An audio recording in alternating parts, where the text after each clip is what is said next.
If you're familiar with this channel, firstly, you have my sympathies, and secondly, you may be aware of a series of videos I make called Meet Local Girls, in which I look at the obvious fake social media accounts pretending to be pretty ladies. Now, I haven't posted one of those in months, because since Russia has largely withdrawn from the internet following the illegal invasion of Ukraine, the number of fake accounts has also dropped, almost as if the accounts pretending to be from the aforementioned pretty ladies were actually Russian con artists. I'm currently in the process of putting together the next MLG video, but of course women get conned by this type of thing too. Con artists pretending to be attractive men, usually in need of help. There's a story in the news at the moment of an unnamed Japanese woman who was conned out of 4.4 million yen. That's £27,000, so a lot of money, by a con artist working at a different level. He claimed he was a Russian astronaut stuck in space. He initially made contact via Instagram, and if nothing else, that he was calling himself a Russian astronaut should have set the alarm bells off, because Russian astronauts are called cosmonauts. He went on to say that he was on the International Space Station but had no way to get back to Earth, promising that once he was back on terra firma, he would start a new life with her in Japan and marry her. So we know the woman in question has some knowledge of how the internet works because she's on Instagram. How hard would it have been to verify his story? Not fucking very. The International Space Station, or ISS, has its own YouTube channel which sends live feed from its many cameras 24/7.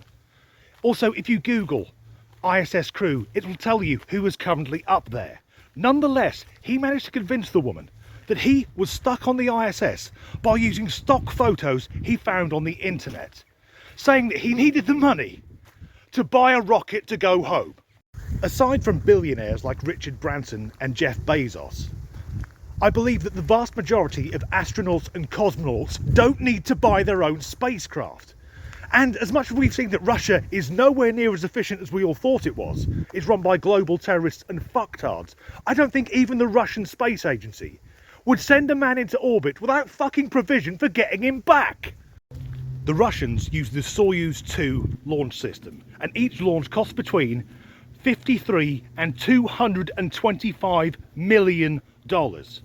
So that woman's 27 grand is a lot of money, but it would move one of those about a foot.